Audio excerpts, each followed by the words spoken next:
Welcome, y'all. This is it.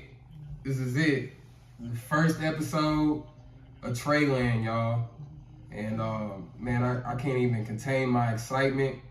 I'm halfway nervous, halfway excited, but I think we're gonna get through this first episode, and hopefully y'all enjoy it. Before I just really get into what we're gonna be doing here and like what I'm gonna be showing y'all and the content I'm gonna be releasing, I really just want to take time, because I had to do this before we get started, and just take time to thank my friends and family that just really just stayed on me about this, man. They would not let me put this down or give it up once they saw that I was being serious about it. And like I said, I picked this up and dropped this situation, this thing that you seeing today about 4 or 5 times, and they just wouldn't let me quit, and kept encouraging me even when I was walking astray from it.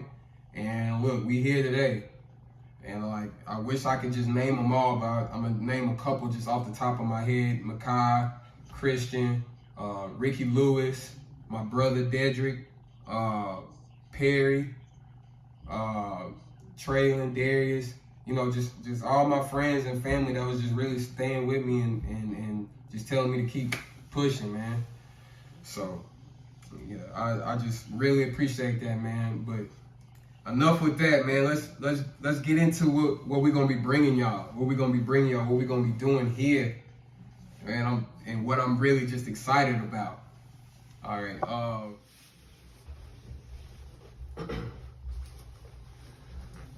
Okay, so y'all, this is TR3LAND, and this is basically just a space and a platform, really just for me to get my guns off, man.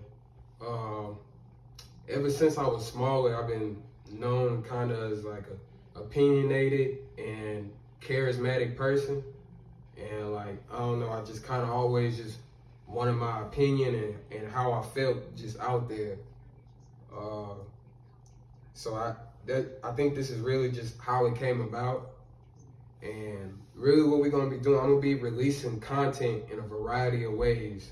We're gonna do some shows like this in video form. Some shows are gonna be strictly audio, like in a podcast form. We're gonna do film study sessions. This is more for the sports, but where we break down film of certain players, certain teams, and figure out who's doing what wrong, and really try to get into the game. And we're gonna do interviews too, and we're gonna try to really get some important people in here. This is the beginning, but I really got a surprise for y'all next episode. So I hope y'all stay tuned, because we really got something going up for the next episode. I truly believe. Let me stop stuttering. I'm sorry, I'm just excited. But yeah, we're gonna be just releasing content in a variety of ways, and the content is basically just gonna be about my main, I guess, just interest right now, which is like the metaverse, cryptocurrency, sports, basketball, college and professional, football, of course. And we're gonna do some movie and music reviews too, reviewing albums, reviewing videos. And, I want this space to be collaborative too. I want y'all to let me know what y'all wanna see, who y'all want to see, and, what y'all wanna hear. I want this to be a collaborative space where I'm constantly talking back to my subscribers or followers, or, just people that's just with me, and I don't want to just be making just a bunch of stuff that I want to do. I did this partially for me, but a lot of it I did for y'all too. So, yeah. So that's just mainly what it's about. Like I said, just these main interests. But today, this first episode, we're gonna get into the nitty-gritty of sports, because it was a few games on tonight. And I really gotta talk about my Lakers. I really gotta talk about my Lakers. Uh, oh man, I'm lit. I'm lit. So yeah, we definitely gotta talk about my Lakers, man. 4-game winning streak. We beat off the Hawks, and I think this is our highest scoring game of the season. 134 to 118, man. And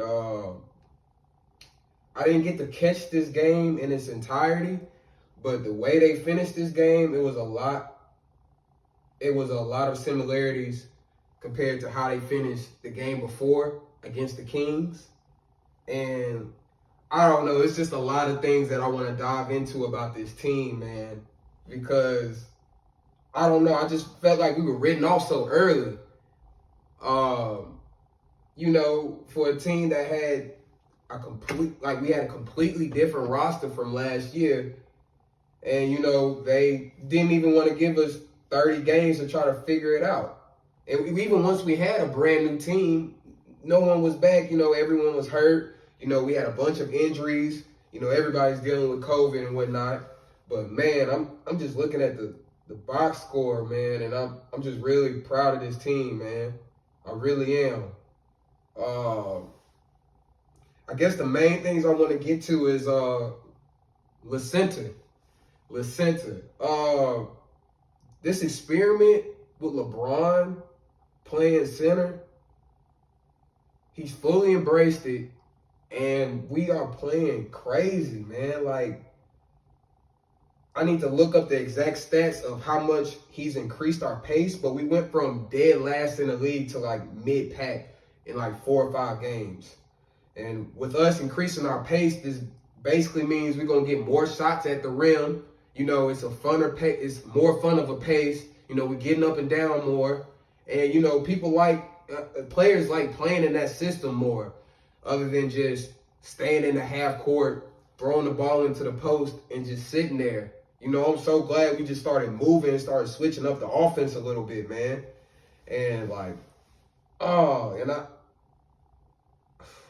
I really think this is it. You know, a couple years ago, we won the championship basically off of playing big. You know, the exact opposite way we're playing now. We basically started 2 centers with, you know, either JaVale and AD or AD and Dwight. You know, we always had like a really big lineup and we kind of played like a kind of bruising play style, and kind of tried to use our size and grit and I can't really think of the word that I'm trying to use, but we tried to use that to impose on our opponents. But I think we had to figure that out very early this year that that wasn't going to work. I mean, the league has gotten a lot better since the bubble year. Like, those young players that may have, you know, kind of looked up to LeBron, you know, they kind of like looking at him eye to eye and kind of, you know, think he's kind of vulnerable now because not only he's getting older, but, you know, players are getting better. You know, it's not a lot of bad teams in the NBA. Like, if you really want to be honest, it's not a lot of quote-unquote bad teams. Like, every team has like 2 or 3 guys that can really go and like give you 30, and it's getting better and better. Like, you know, it's big time players that are out right now. You know, it's slowly getting back right, but like, man, the league is gonna get crazy. But yeah, with center, man, like, he's just giving us all just type of options, and then the lineup that we use to close the game, I just love it. I feel like that's why we're finishing these fourth quarters so well. Between LeBron at the 5, Carmelo at the 4, either TA or Reeves at the 3, Russ and Monk, and I'm really just loving that. I'm loving that lineup for multiple reasons. The way we're closing the game is that LeBron is the center. You know, LeBron is the center. He's playing the 5. But he's out there on the 3-point line. He's bringing the other team's shot blocker way out there. So the paint is like wide open. Boom, we got Melo in one corner, we got TA in another corner. They're both 40% three-point shooters and just known late game shot makers. You can't really leave them even if you wanted to. And the other thing that we did is that we moved Russ to the dunker spot, which is a great spot for him. Him being in the dunker spot allows him to just catch the ball and just be Russell Westbrook. Just be Russ. You know, LeBron coming downhill, boom, boom, boom. He got the center. He's up top on the three-point line. Boom, he attacks. If they come help up, he can just dump it down to Russ. Russ can just catch it and explode. He doesn't have to make a bunch of decisions. And this is how this is all coming together, man. And we have to close the game differently this game because Russ got in foul trouble. He fouled out at the end of the game. But man, Carmelo hit a late three. You know, LeBron got us some really easy shots. And I just saw that we were just way more composed and like knew what spots and what we wanted to do at the end of the game, way more than what we did at the beginning of the year, man. But yeah, let's get into Malik Monk. Let's get into this guy, Malik Monk. Man, 29 points, 2 steals, 3 assists, 4 rebounds, 7 threes, 7 for 12 from the three-point line, 11 for 20 in 35 minutes. Let me tell you something about Malik Monk, man. Over the summer when I first heard that we signed him, I was extremely excited. You know, and a lot of people really just didn't know why. He played great in Kentucky, you know, and he kind of had a downfall year last year. You know, he had a few highlights with LaMelo in Charlotte, but I think he only averaged like 8 points a game. But what I was looking at was just like the big picture. I knew Malik Monk could play basketball. You know, it's all about like fits and where players fit and who they're actually playing with. I knew Malik Monk could play basketball. He's a real gamer, real skilled player. He can drag, pass, dribble, and shoot. And like those type of players, they thrive with LeBron. They thrive with LeBron James. So I wasn't automatically thinking like, boom, this is going to be LeBron's like favorite target or something like that. But I was just thinking like, man, it's been a while since we just had a real skilled player like that could just go get their shot that's like not going to be in our main options, if you get what I'm saying. Like he's not the first or second option. Just a guy that's coming off the bench or a shooting guard that can just go and get their own shot possibly. You know what I'm saying? And when I say this man has exceeded my expectations, I'm talking about exceeded. And it's crazy because, like, even in the beginning of the year, the little minutes that we were giving him, every time he would play, it was like 12 points, 11 points. Efficient as I don't know what, 5 for 6, 4 for 6, you know. But he was only getting, like, little spurts. And I kept trying to look up, like, why is he not playing? Why is he not playing? And I guess it came down to, like, him not being able to guard at his position. But, man, once all those guys went down with COVID and he was basically like forced to start, he really showed what we've been missing out on, man. And it's just like how I expected. Like him and LeBron are like this.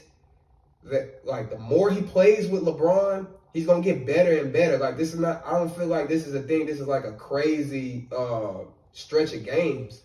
I really feel like this guy can play. And, like, he plays off LeBron. He doesn't do too much. You know, he's a scorer, but it's not like an inefficient scorer. I don't want to compare him to somebody like J.R. Smith. You know, J.R. Smith, he'll do something crazy like this every now and then. But, like, the majority of the games, you know, he'll have, like, you know, over 7 games. Like, like really bad shooting games. He's one of those, like, he's going to shoot it regardless. Monk is not going to do too much. You know, he's going to find the open man. He's going to make the extra pass. If he's open, he's going to shoot. If the drive's open, he's going to do that. And he just takes what the defense gives him, man. He doesn't try to make the game too hard because it's really not hard. It's really not hard. I'm not saying basketball is not hard, but I'm saying when you're playing with LeBron James and Anthony Davis, like, That's why I try to tell these role players, y'all roles and what y'all have to do in this game isn't that hard. Y'all just have to be a star in y'all's role and just do what y'all do well. But man, what else? Carmelo Anthony, another big game. He shows out in Staples, man. He shows out in Staples. 17 points, 4 for 7 from 3. Avery Bradley. Avery Bradley. We signed him for the rest of the year. And, you know, I wasn't really high on him when we signed him, you know, but I'm seeing like what he does for our team now, man. He's not really the shutdown defender that he used to be, but he's solid. He's solid. If he's open from 3, he's gonna make it. He's shooting like 39% from the 3-point line. I'm gonna get the exact numbers, and that's gonna go into my other myth about the Lakers. It's this big myth in the media that we don't have any shot makers on this team, and I'm looking at the numbers, and it's like the biggest myth in basketball right now. But yeah, let me keep looking. Yeah, Stanley Johnson played okay. LeBron. Russ led the team in plus minus tonight. Led the team in plus minus.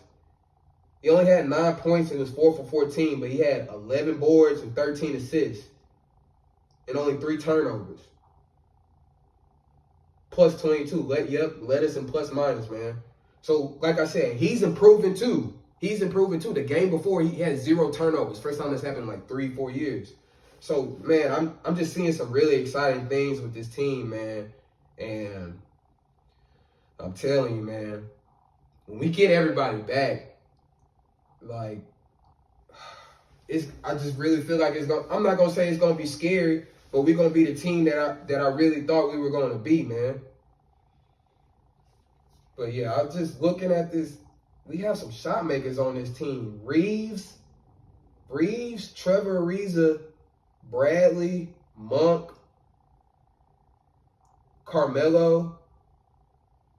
That's all who are playing right now. They all shoot over 36% from the 3-point line. These are all respectable 3-point shooters. All of them. And I'm not even counting like Nunn's not on here. I feel like it's a few other players that I'm missing. But we have shot makers on this team, man. But yeah, man, I'm just really lit and like excited and optimistic about the rest of this year with the Lakers. It's 4 straight. And we just need to take that momentum and just bring it to the next game. Ooh, who else? What else? Joel Embiid showed his hiney tonight too. I'm a huge Joel Embiid fan. Let's check out the box score. So the Philly beats the Spurs 119-100. I'm gonna see if there's anything worth really just talking about in here other than Joel Embiid's dominance. Yeah, the Spurs just don't really have a lot to deal with this guy. Yeah. Seth Curry was a plus 30 and plus minus. But yeah, mainly for that game, I just see Joel Embiid dominance. He finished with 31, 12, and 7. You know, just light Embiid type stuff. But, oh yeah, this is the game I wanted to get into. The Bucks and the Nets. The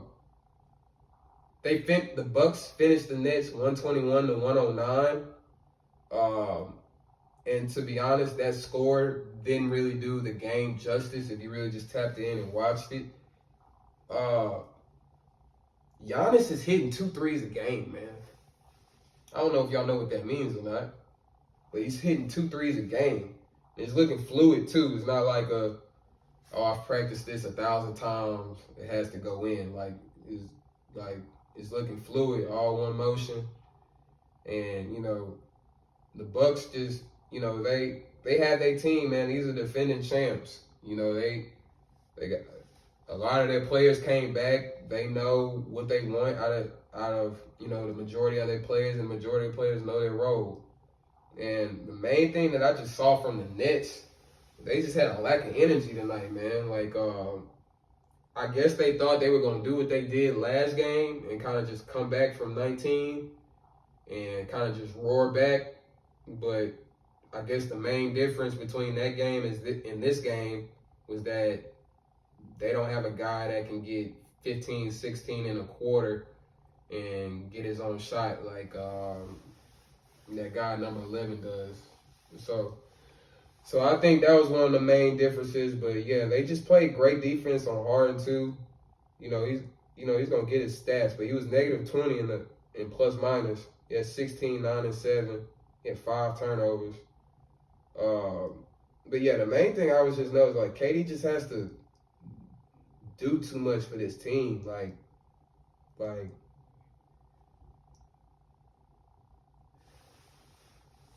I'm not gonna say exert so much energy, but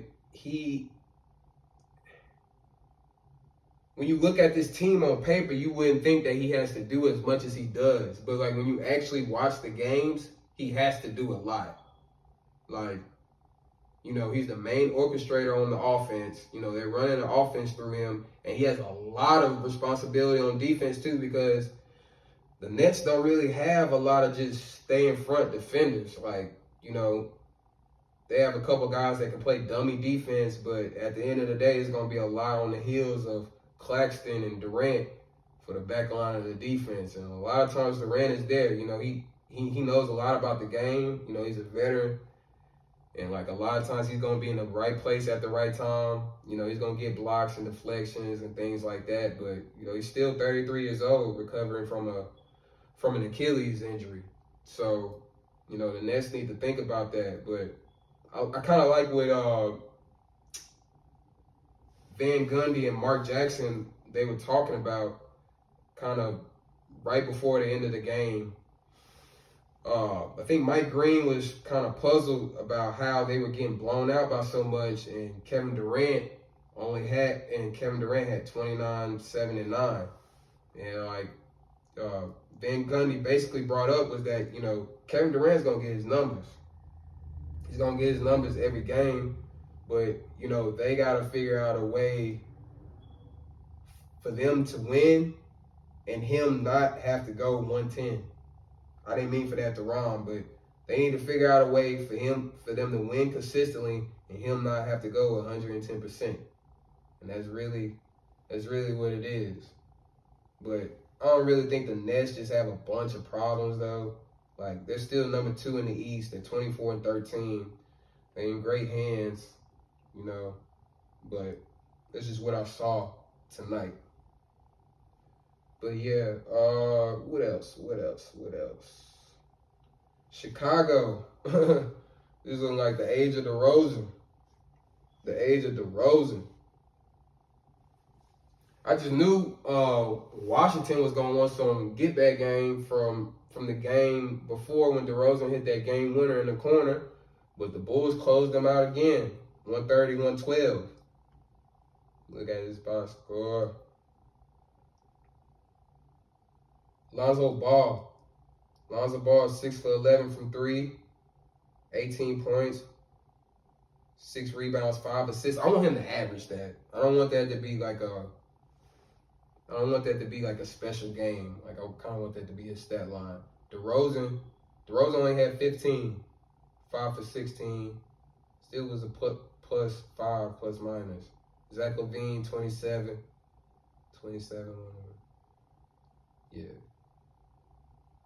Yeah, nothing really. I was trying to figure out the main reason why the Bulls won. The main reason Bulls won, they shot 45% from the three-point line, and the Wizards shot 29. The Wizards shot 7 for 24. Bulls shot 15 for 33. And yeah, I really feel like that was the main difference of the game because I don't see a lot of other differences. They were even in rebounding and basically even in free throws. They both shot over 92% from the free throw line. Both barely missed free throws. They both shot over 50%. Yep, those threes were the difference, and they usually are. That's why all these teams are investing in all these analytics and going after shooters. things like that. Let's see. Dallas saying